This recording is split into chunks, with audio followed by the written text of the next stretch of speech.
mga kadakam sa another budget meal serye na medyo slightly budget meal lang.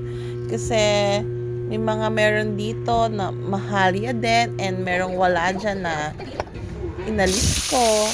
Pero anyways, masarap pa din siya.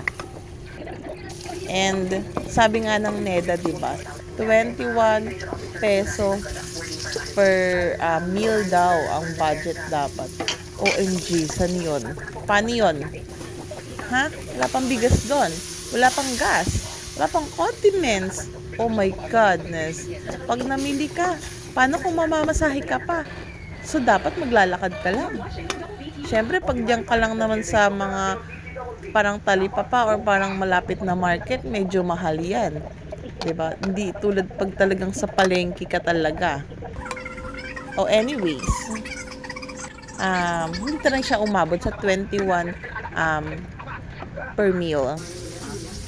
Sweet, yummy. Tara kain!